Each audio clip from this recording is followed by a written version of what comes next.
성경 말씀은 요한 1서 2장 15절로 17절. 이 세상이나 세상에 있는 것들을 사랑하지 말라. 누구든지 세상을 사랑하면 아버지 사랑이 그 안에 있지 아니하니 이는 세상에 있는 모든 것이 육신의 정욕과 안목의 정욕과 이생의 사랑이니 다 아버지께로부터 온 것이 아니요 세상으로부터 온 것이라.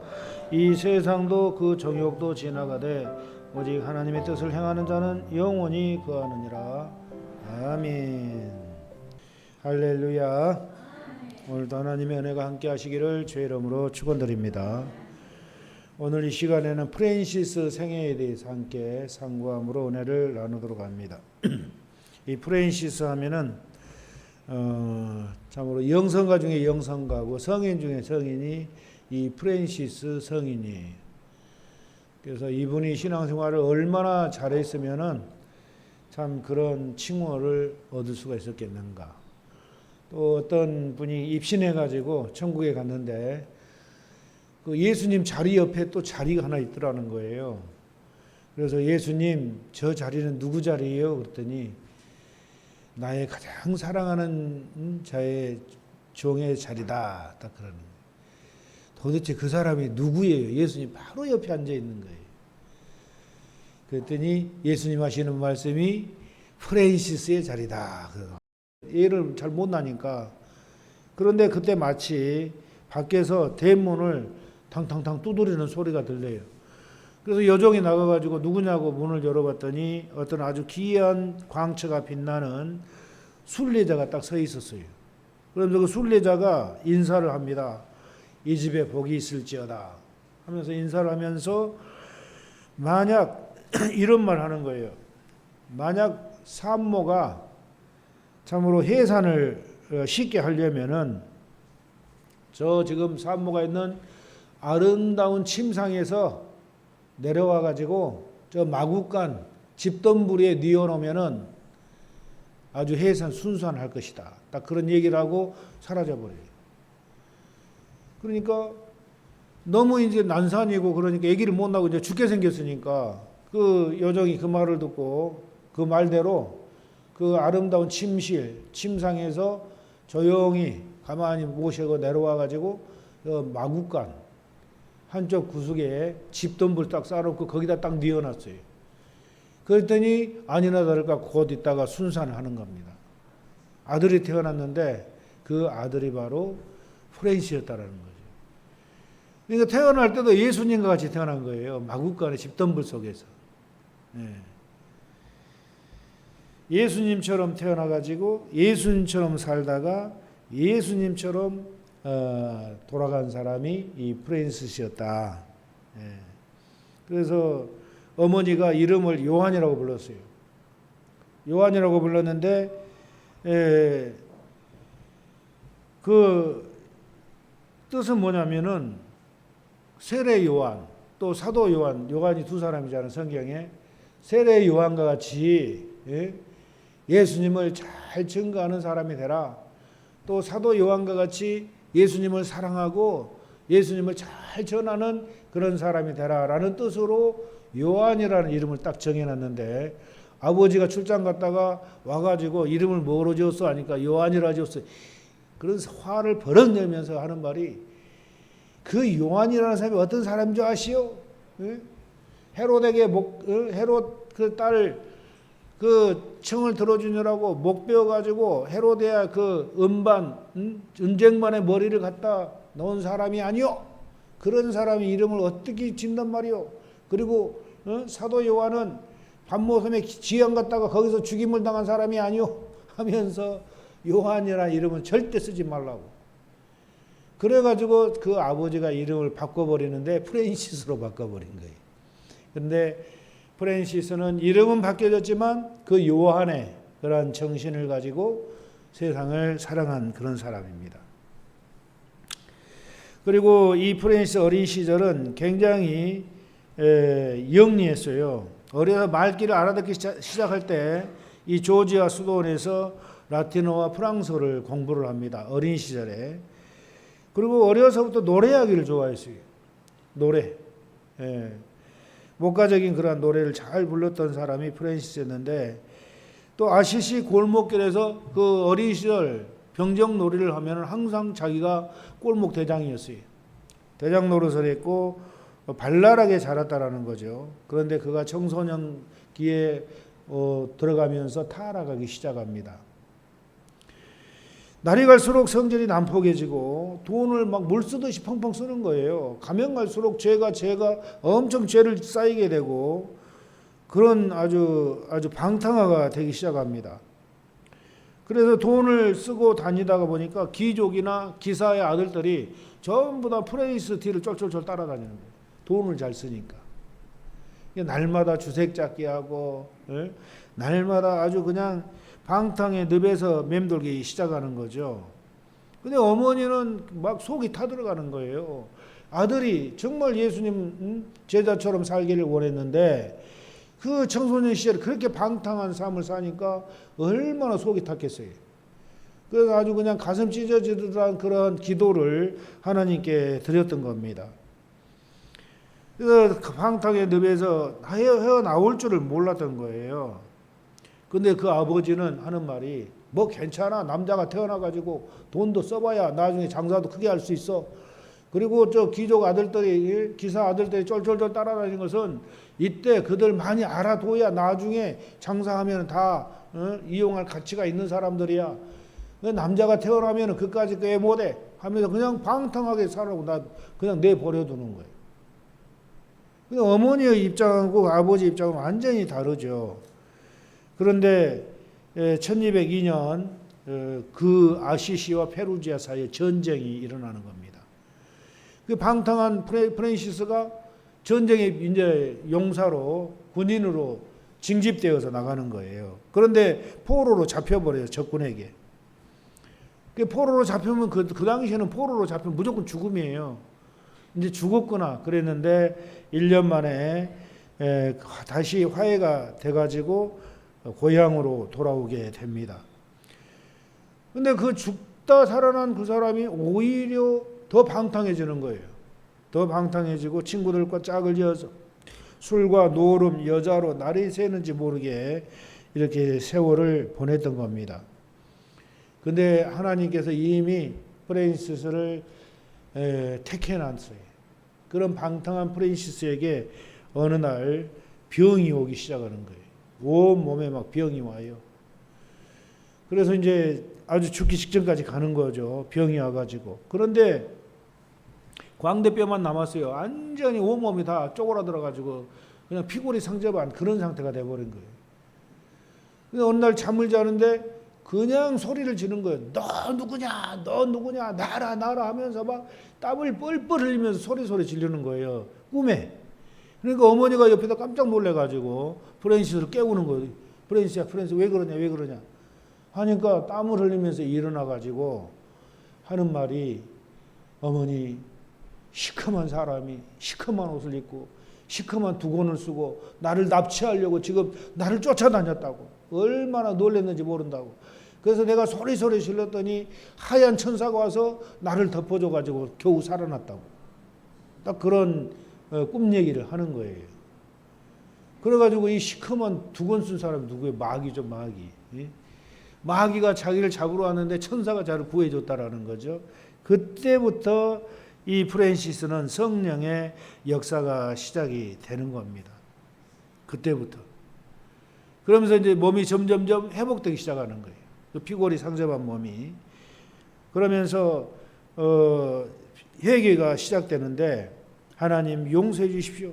저는 언제까지 이런 어리석은 생활을 해야 합니까? 저도 이제는 저렇게 허공했던 노래나 부르면서 돌아다닐 때가 아니라는 것을 잘 알고 있습니다. 그러나 육신이 약해서 친구들 꼬미에 빠져 이렇게 방탕한 생활을 하게 되었습니다.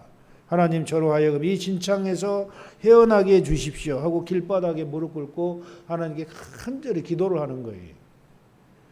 그 방탕한 사람이 이제 회개를 하고 다시 이제 착한 사람으로 돌아오기 시작하는 거죠.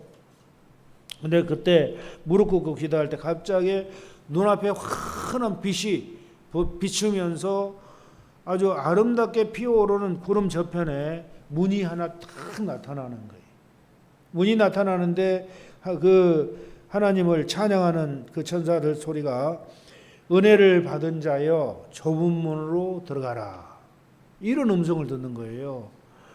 이것은 너의 영혼의 새로운 문, 여기부터 영혼의 본향에 이르러 영광 돌리세. 십자가의 주님께 영광 돌리세. 그 영광 돌리세 하는 음성을 딱 듣게 되는 거예요. 좁은 문으로 들어가라는. 네. 비몽사몽간에 준 하나님의 계시와 영음은 이 프랜스 생활에 돌풍을 몰고 온 겁니다. 이제 활락가를 출근했던 그 사람이 활락가로 출근한 것이 아니고 뒷동산 바위 동굴 속으로 출근을 해요. 날마다. 그 바위 동굴 속에 들어가 가지고 날마다 이제 하나님께 기도하기 시작하는 겁니다. 날마다. 그렇게 하다 보니까 돈 많은 친구는 떠나고 가엾은 거지가 이 프랑스 주위에 이제 몰려들기 시작하는 겁니다. 권력과는 멀어지고 힘없는 자가 가까워졌어요. 세상은 사라지고 천국이 나타났습니다. 가치관의 변화가 급격하게 일어나는 거예요. 좋았던 것이 싫어지고 싫던 것이 좋아졌어요. 영원한 것을 위해서 영원하지 않는 것을 버리게 되는 겁니다. 몹시도 이를 몹시도 못마땅하게 생각하던 아버지가 화를 부리며 소리를 질러요.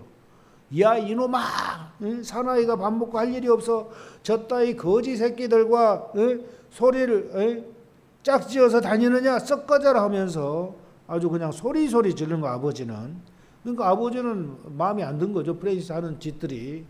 왜냐하면 자기는 기사가 되든지 귀족이 되든지 아주 그냥 유명한 사람이 되기를 원한 거예요, 아버지는. 근데 프랜시스는 예수님을 믿고 아주 거지들과 돌아다닌 거 보니까, 그 방탕한 시절에 기사들 아들들, 이런 귀족 아들들과 다니다가 이 사람이 거지들과 돌아다니는 거 보면서 속이 터져버린 거죠, 아버지 입장에서는.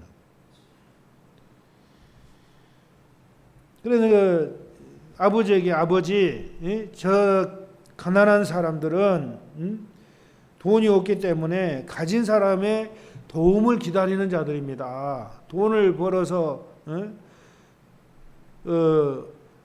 혼자 잘 쓰면 무슨 값어치가 있겠습니까? 하고 아버지에게 얘기를 하는 거예요. 그러니까 아버지가 프랜시스 하는 말에 지지 않고, 뭐 가엾어? 저놈들은 게으른 놈들이기 때문에 돈을 못 번 거야 하면서 소리 질러요. 돈이 제일이야, 돈이 제일. 왜 돈을 못 벌어? 하면서 막 소리 지르는 거죠. 아버지, 돈을 사랑하면 일만 악의 뿌리입니다. 돈은 나쁜 겁니다. 막 이제 또 프랜시스를 같이 대꾸를 하는 거죠. 그러니까 부자지간에 이제 공통 분모가 없어진 거예요. 부자지간에. 이제 부자지간에 아주 그냥 엄청 이제 사이가 나빠져 버린 거죠. 그 후에 이제 프랜스 D를 많은 사람들이 따르기 시작해요. 제자들이 생겨가지고 같은 목적, 같은 생각으로 여러 곳에서 살아야 했습니다. 프랜스는 세 가지 생활 목표를 딱 정했어요. 청빈한 삶을 살아야 되겠다. 그리고 겸손한 삶을 살아야 되겠다. 모든 사람을 사랑하는 박애의 정신으로 살아야 되겠다. 이 세 가지를 인생의 목표로 딱 정하는 거예요. 청빈. 이 청빈, 겸손, 박애를 모토로 하는 교단이 생겨요. 수천 개의 수도로 갈라져 무수한 수도사가 전 세계 산지에서 복음을 전하기 시작합니다. 1223년 교황 호노리어스는 이 프랜시스의 청혼으로 이 교단을 승인해요. 청빈 정신, 프랜시스의 청빈 정신. 이 마음 속에는 어느새 마음이 가난한 자는 복이 있나니라는 그 말씀이 염색되어 있었어요. 그래서 가난한 사람을 보면은 그리스도를 생각하라. 그분은 우리의 가난과 약점을 스스로 떠났다. 스스로. 그래서 예수님은 머리 둘 곳이 없는 그런 분이셨다. 그렇게 가난했다. 그리고 프랜시스 자신도 스스로 가난한 사람 속에 들어가려고 했고 하는 말이 선택된 가난은 가난이 아니기 때문이다. 그러니까 살다 보니까 거지가 되고 가난한 사람이 된 게 아니라 스스로 가난을 선택했다라는 거예요. 스스로. 스스로 가난을 선택한 이 가난은 가난이 아니다. 이렇게 얘기해요. 프랜시스는. 프랜시스의 청비는, 이 청비는 뭐예요? 청비는 깨끗한 가난이라는 거예요. 맑은 가난, 깨끗한 가난. 예수님으로부터 전달받았어요. 그래서 이 청빈양하고 결혼했다고 그래요. 청빈양하고. 가난과 결혼했다. 이 가난은 그에게 숨통을 막는 쓰라림이 아니었다라는 거죠. 그래서 그가 완전히 빈털터리가 되었을 때 이 가난은 세상에서 어느 누구보다도 자유롭고 풍요로워졌음을 느꼈다라는 거죠. 완전히 빈털터리가 되었을 때 진정한 자유를 얻었다라는 거예요. 진정한 자유. 예. 그리고 풍요로워졌다라는 거죠. 완전히 빈털터리가 되었을 때 풍요로워졌다. 이건 현대인들이 소중히 여기는 정신의 자유와는 전혀 다른 차원의 자유였다라는 거죠. 프랜스 형제들에게 교황이 수도원을 지어주겠다 하니까 그걸 완강히 거절합니다. 한벌 옷과 허리띠 하나만 있으면 됩니다. 뭐 다른 게 뭐가 필요 있습니까? 그러니까 사람들은 이해가 안 되는, 보통 사람들은 이해가 안 되는 거예요. 그냥 수도복 한 벌 걸치고 허리띠 찔끈 동여 매이면 그걸로 뭐 부러울 게 뭐가 있냐는 거예요. 그걸로. 그 대신 아시시 교회에 있는 성 마리아 회당을 중심으로 하는 지역을 빌려 쓰기로 했어요. 그래서 형제들이 이 회당 주위에 있는 숲속에서 나무를 주워서 갖다가 조그만 오두막을 하나 지어서 만들어 가지고 그곳에서 이 프랜시스와 12명의 제자들 함께 생활을 하는 거예요. 이 집에서 기도, 찬송, 노동을 하면서 전도에 힘을 썼습니다. 이것이 프랜시스 교단의 시발점이었다라는 거죠. 그래서 본격적 이제 거지의 친구가 된 프랜시스, 가난한 자, 헐벗고 가난한 자의 좋은 친구가 되기로 결심했죠. 그러나 아시시에서는 그를 모르는 사람이 없어요, 이제. 그래서 이 수도 로마로 거처를 옮기기로 이제 작정을 합니다. 로마로. 로마 성 베드로 성당을 찾아갔어요. 이 순례자들이 베드로 무덤에 와가지고 자기의 돈을 막 던지고 가는 걸 보는 거예요. 그러니까 프랜시스가 딱 보다가 자기가 가지고 있는 전 재산, 동전 몇 푼을 갖다가 몽땅 다 던지고 거기를 떠나가는 겁니다. 그리고 밖에 나와 성당 옆에 앉아있는 거지에게로 가가지고 자기 옷과 거지 옷을 바꿔 입어요. 그리고 완전한 거지가 된 거예요, 이제. 프랜시스는. 완전한 거지가 돼가지고 뭐라고 하냐면은 그 거지 차림에 찌그러진 모자를 벗어 들고 용기를 내가지고 그 베드로 성당의 높다란 돌층계 아래에 섰습니다. 그래서 많은 사람들이 순례자들이 오르내리는 그런 돌층계예요. 거기 서가지고 나으리 한 분 적선하십시오. 나으리 완전히 국어를 하는 거예요. 완전히 한 분 적선해 주십시오. 꾸벅꾸벅 절하면서 국어를 시작합니다. 그리고 거지 친구가 되어 주었어요. 진짜 자신이 거지가 된 거죠. 그리고 국어를 해서 얻은 그런 모든 것들은 전부 다 거지들한테 다 나눠주는 거예요. 국어를 해서 얻은 그런 모든 것을 거지들한테 나눠주는 거죠. 나눠줄 것이 없을 때는 자기 머리 수건까지 벗어서 다 나눠줘요. 있는 것이라고는 다 줘버린 거지들한테. 먹을 것이 없으면 나무 뿌리나 풀을 뜯어 먹어요. 먹을 것이 없으면. 마귀가 맛있는 음식을 생각하게 할 때면은 일부러 밥 위에 재를 끼얹어서 먹습니다. 밥에다 재를 끼얹어 버리면 맛이 있어요, 없어요? 아예 맛이 없는 그런 밥이죠. 마귀가 또 아름다운 여인으로 변장해가지고 유혹할 때도 있었어요. 그럴 때 그는 겨울 심한 추위에서도 얼음을 뚫고 물속에 들어가서 마귀를 쫓아버리는 겁니다. 유혹해 올 때. 어느 해 겨울 몸이 아파서 병상에 누워 있었어요. 근데 이제 형제들이 선생님 지금 영양실조로 인해 가지고 몸에 병이 왔습니다. 그러니까 닭고기 한 마리 삶아 드릴 테니까 그거라도 드시고 힘을 내라고. 그래가지고 이 닭국물을 이제 먹습니다. 그 먹다가 이 사람이 하는 말이 조금 그 먹기를 탐하는 것 같은 마음이 들어서 견딜 수가 없었어요. 먹기를 탐하는 마음 때문에.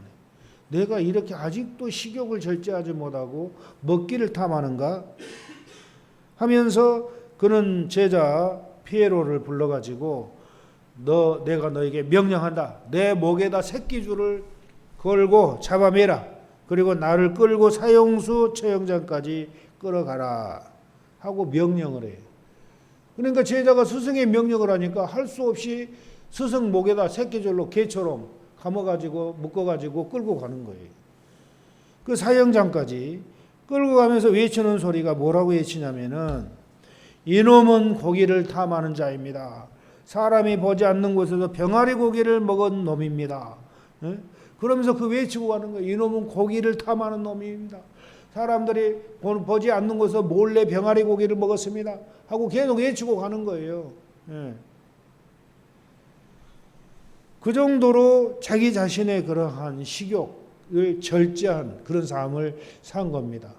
맛있는 음식을 도저히 먹질 않았어요. 맛있는 음식은. 채를 뿌리고 먹을 정도로. 그 정도로 이 사람은 청빈한 그런 삶을 살았다라는 거죠. 그 정도로. 그러니까 자기 마음, 이 청빈의 삶을 살 때까지 자기 마음의 모든 욕심은 다 버려버린 거예요. 세상 것에 대한 모든 욕심, 세상 것에 대한 모든 소유욕을 다 버려버리는 거예요. 그러니까 아무것도, 마음에 아무것도 없는 거예요. 다 버렸으니까. 다 포기했으니까. 그 포기하고 다 버리다 보니까 더 이상 이제 이렇게 자유로울 수가 없다라는 느낀 거예요. 아, 사람이 이 욕심 때문에 인생을 힘들게 사는구나. 이걸 이제 느낀 거죠. 그래서 다 버리니까 진정한 자유를 거기서 찾았다라는 거예요. 진정한 자유. 그래서 스스로 거지가 돼가지고 거지들을 돕는 거지죠. 거지들을 돕는 거지. 얼마나 또 겸손했냐면은 그 조그만 움막집에 살면서 전도의 힘을 기울였어요. 자기를 따르는 그 동료들을 형제라 불렀어요. 작은 형제들. 형제들이 사는 집을 그 작은 형제들의 집이다 이렇게 불렀던 거죠. 근데 이들이 살면서 애쓰고 힘쓴 것은 전도에 힘을 썼다라는 거예요. 전도에. 마을마다 찾아가서 밭을 갈아주고 김을 매주고 또 감람나무 밭에 가서 열매를 따주고 포도를 거두어주고 농부들이 주는 빵과 물로 그냥 만족한 거예요. 돈은 절대 안 받았어요. 그냥 한 끼 식사 그걸로 만족을 한 겁니다. 목적은 하나, 전도, 하나님의 도를 전하는 것. 그래서 열심히 노동으로 일해주고 한 끼 얻어먹고 예수님을 전해주는 거예요. 예수님을 믿으십시오. 예수님을 믿어야 됩니다. 천국 가야 됩니다. 하고 다른 목적은 없었어요. 그러니까 농부들도 좋죠. 농사일을 도와주고 밥 한 끼 얻어먹고 예수님 믿으란 말하고 가니까. 그런 형제들에게 명령을 하기를 어느 누구에게도 어떤 명목으로도 돈을 받지 말아라. 프랜시스는 돈을 악의 화신으로 여겼던 겁니다. 악마의 똥으로 생각했던 거예요. 똥과 돈을 같은 값어치로 쳤다라는 거죠. 어느 날 프랜시스가 거리를 다닐 때 사람들이 손가락으로 자기를 가리키며 하는 말이 여보게들 저거 봐. 저 사람이 거지들의 형제의 두목이야. 딱 그 말을 들은 거예요. 두목이라는 소리를 딱 듣고 아직도 내 속에 교만이라는 게 좀 있는가. 그것 때문에 또 회개를 하기 시작하는 거죠. 두목 같은 교만의 자태가 있음을 깨달은 거예요. 그래서 가까운 산으로 올라가서 하나님 앞에 무릎을 꿇었어요. 울부짖으면서 기도합니다. 아버지여, 나는 참으로 한 마리의 벌레에 지나지 않습니다. 벌레만 또 못합니다. 한동안 방탕한 자식이었던 제가 사람들을 당신의 빛의 세계로 인도하려 합니다. 그런데 나의 마음에서 아직도 교만이 빠지지 않았습니다. 아무쪼록 이 나의 추한 마음을 이 바위돌로 때려서 가루가 되게 하여 주옵소서 하면서 바위에 달라붙어 몸부림치며 기도할 때 하늘에서 소리가 납니다. 두려워 말라 내 아들아, 내가 너의 죄를 사하였노라. 그래서 옆에 있는 민들레가 해주게 향기를 바라며 웃고 있었던 거예요. 프랜시스는 겸손을 강조한 거예요. 겸손을. 첫째, 우리 그리스도인들은 첫째도 겸손해야 됩니다. 둘째도 겸손해야 됩니다. 셋째도 겸손해야 됩니다. 겸손을 강조합니다. 그는 조그만 죄도 아파하면서 견딜 수가 없었어요. 조그만 죄를 지어도 견딜 수 없이 몸부림을 쳤습니다.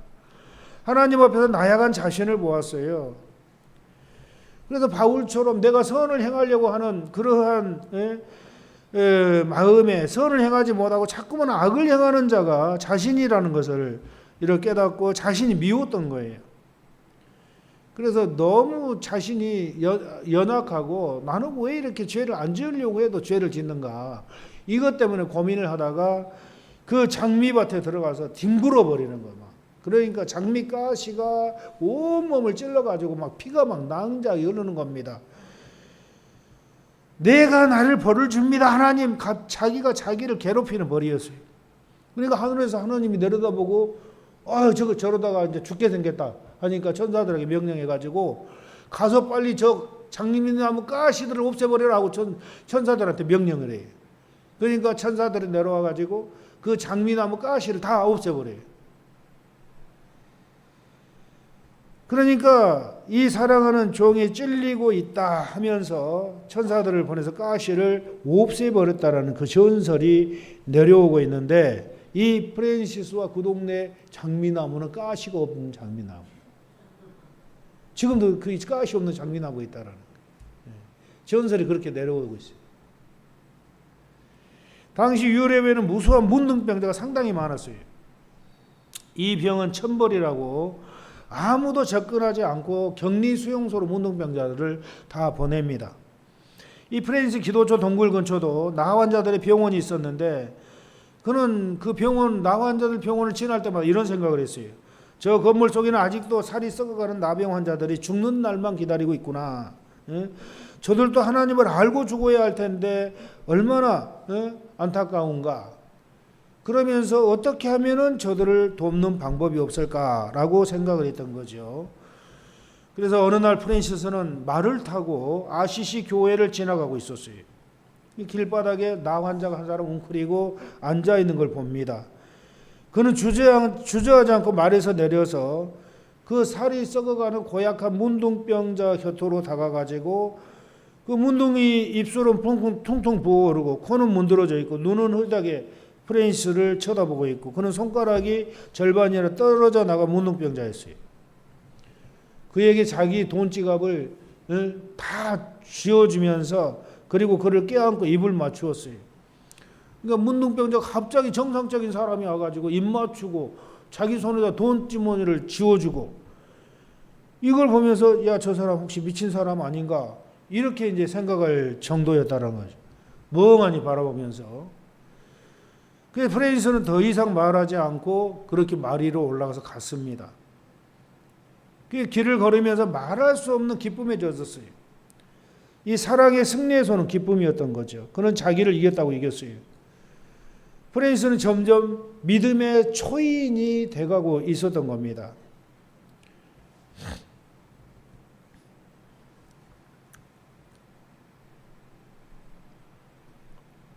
프랜시스는 복음으로 승리했다고 또 생각을 했던 거죠. 이런 얘기가 또 전해 내려오고 있는데, 그는 구원의 체험을 하고 얼마 되지 않아서 겪은 이야기인데, 우연히 문둥병자를 만났어요. 순간적으로 마음의 갈등이 일어납니다. 어떤 갈등이 일어나냐면, 한쪽에서는 말하기를 야, 다가가서 기도해 주어라 하는 마음과, 한쪽에서는 그 문둥병자 가서 만지다가는 너도 문둥병이 걸린다, 이런 마음이, 두 가지 마음이 딱 생긴 거예요. 그러니까 어떻게 해야 되나? 그러면 처음에 이제 문둥 환자에게 초기에 있었던 일이죠. 갈등하다 결국 두려운 마음이 생겨서 그냥 문둥병자를 그냥 지나쳐 버렸어요. 조금 걷다가 그런 마음이 꺼림쩍어요. 물었어요, 하나님께. 주님, 제가 문둥병 환자를 그냥 지나쳤습니다. 그것이 잘못입니까? 주님이 말씀합니다. 너는 왜 그냥 지나쳤냐? 그는 솔직히 대답하지요. 저 그에게 문둥병이 옮길까봐 그냥 지나쳤습니다. 그러니까 주님이 음성이 또 들리는 거예요. 너는 그 더러운 나 환자보다 더 깨끗하냐? 너는 전에 그 문둥병자보다 더 더러운 죄인이었다. 그런데 나는 그런 너의 모습을 그대로 받아주고 사랑했단다. 주님이 그렇게 말씀을 하시더라고요. 그 순간 이 프랜시스는 문둥병자보다 더 추하고 더러운 죄인이었던 것을 깨달은 거예요.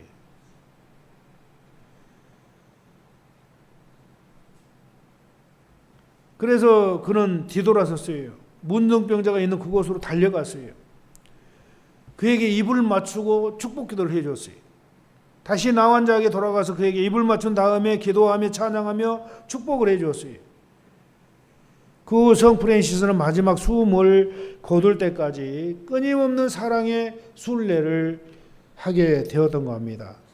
그래 프랜시스는 자신에게는 너무 엄격했어요. 홀로 자신 독신으로 살기로 작정합니다. 그러나 굳은 결심에도 불구하고 마귀는 시시때때로 찾아와서 그를 유혹합니다. 결혼해서 부인을 빨리 맞으라고.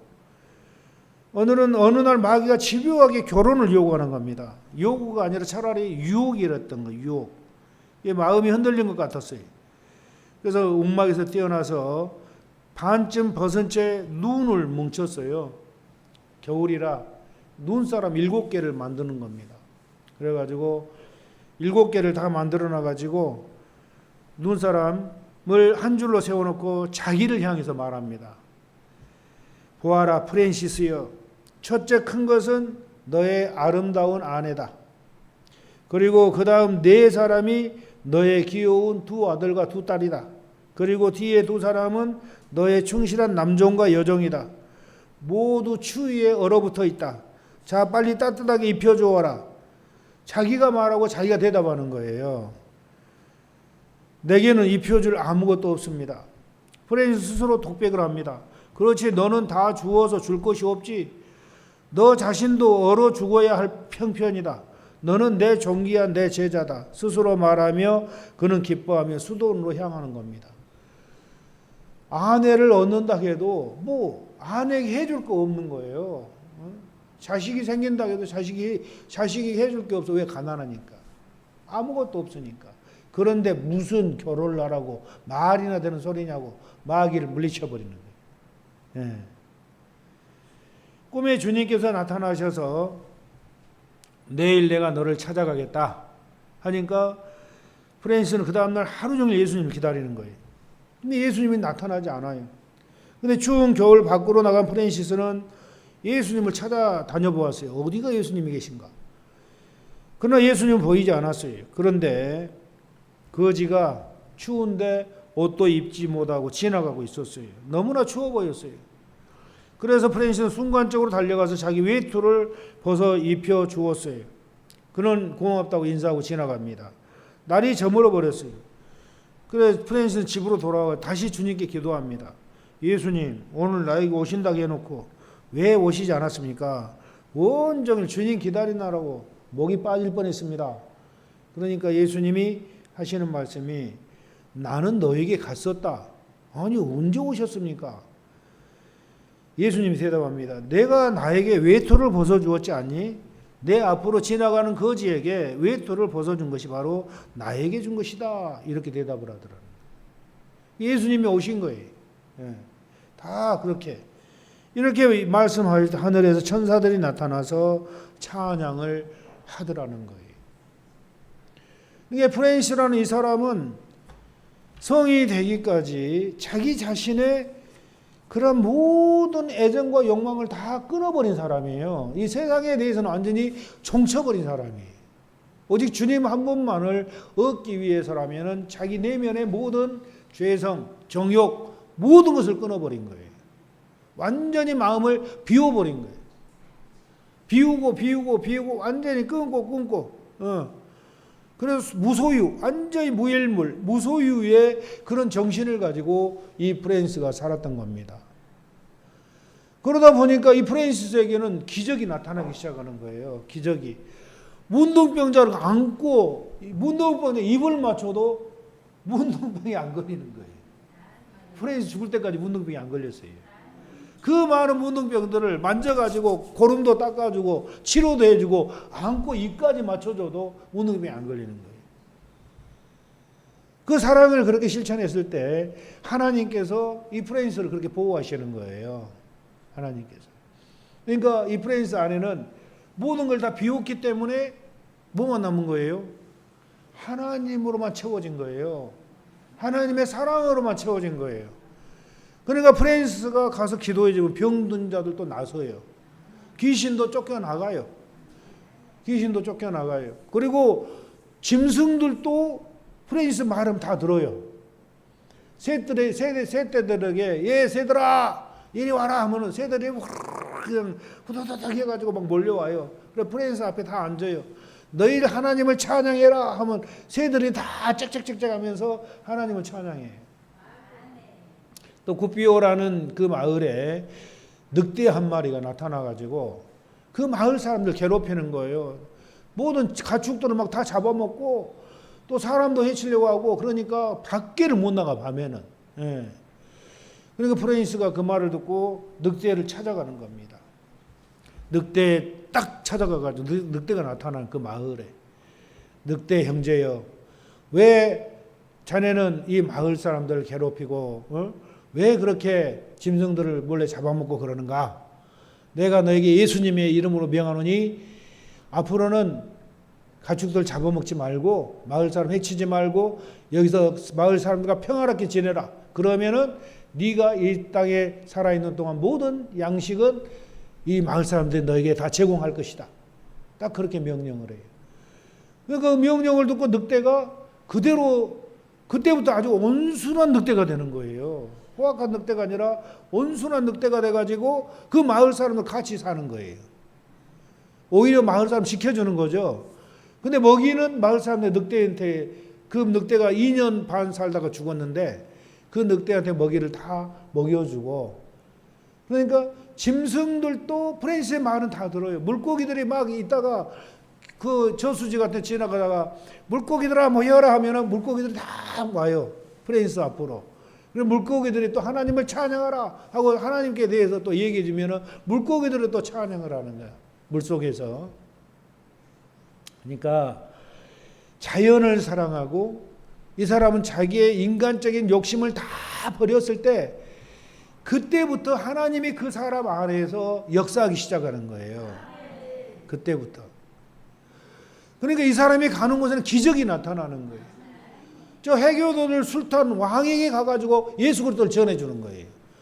그래도 그 술탄은 전부 다 프랜시스가 가는 곳은 전부 다 보호해줘라는 명령을 해. 그 부하들에게. 그 정도로 가마력이 가장 컸다라는 거죠. 그 안에 누가 계시는 거예요? 하나님이 그를 100% 차지한 거예요. 100%. 그러니까 프랜시스 속에 모든 어둠이 다 떠나가고 모든 죄성이 다 끊어지고 모든 정욕을 다 끊고 모든 욕심을 다 버렸을 때 하나님이 자유롭게 프랜시스를 사용하시는 거예요. 그의 사명은 오직 복음만 전하는 거예요. 복음만. 예, 복음만. 그러니까 세상 사람들이 생각할 때는 뭐 거지 둥목이다, 뭐 거지다, 별의별 비방도 했지만 그러나 프랜시스는 오직 하나님을 사랑하고 이웃을 사랑하는 마음으로 거지가 돼가지고 청빈의 왕이 된 거예요. 그래서 모든 욕심 다 버리고 이렇게 복음을 전하는 일에 일평생을 다 바친 그런 사람이 된 겁니다. 그래서 세상 사람들은 프랜시스를 성인이라고 하는 거예요. 성인. 위대한 성인이다. 예수님을 가장 많이 닮은 사람이다. 세상에서 가장 겸손한 사람이다. 그래서 많은 사람들이 프랜시스를 추앙하는 거예요. 영성가들도 프랜시스의 영성을 다 아주 추앙을 하는 거죠. 그래서 우리가 성인전을 이렇게 읽다 보면은 여러 성인들을 우리가 읽게 되는데 그 성인들의 삶 한결같이 다 욕심 버리는 거예요. 다 비운 거예요. 모든 세상적인 소유를 다 버려버린 거예요. 마음에서 다 버리는 거, 비우는 거예요. 그리고 자기 속에 있는 죄성 이거 없애달라고 간절히 기도하고 회개하는 거예요.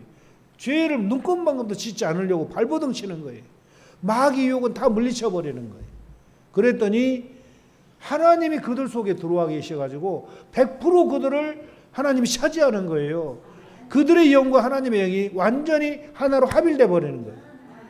이게 영성 결혼이라고, 이게 신인 합일의 경지라고 그래. 신과 하나, 인간과 신이 하나로 연합됐다, 이렇게도 말을 표현하죠. 그래서 하나님께서 우리 안에 오셔서 그들 안에 오셔서 그들을 100% 그들을 지배하시는 거예요. 자유롭게, 뭐 걸리는 게 없어요.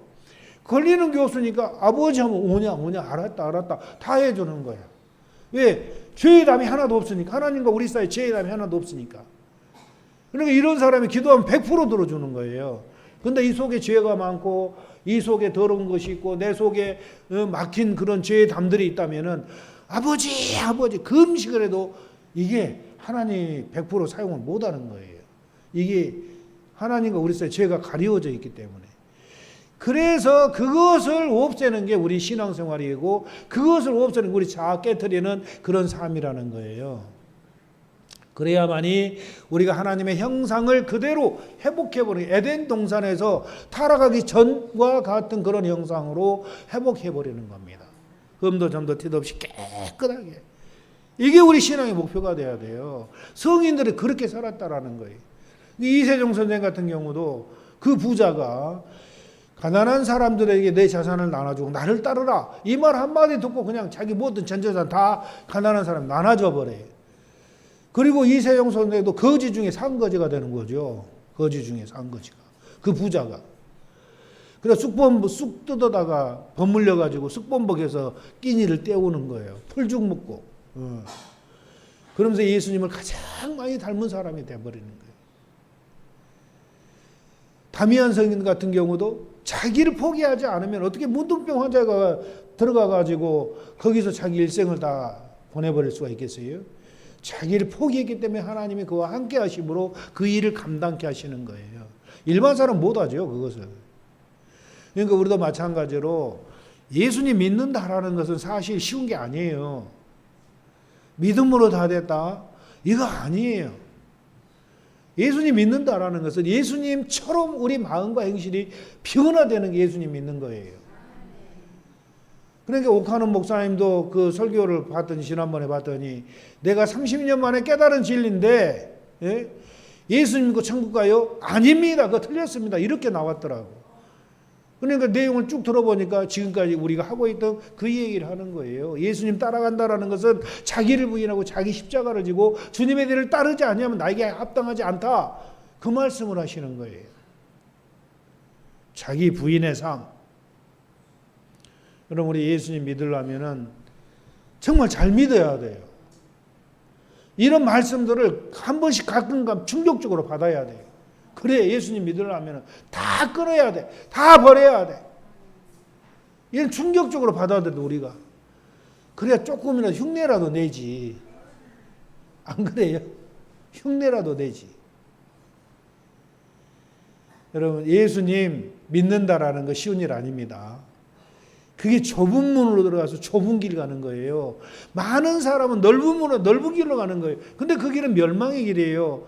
그러나 좁은 문으로 들어간 자는 영원한 생명을 얻는 길이라는 거죠. 이 좁은 길 가는 게 무슨 뜻이에요?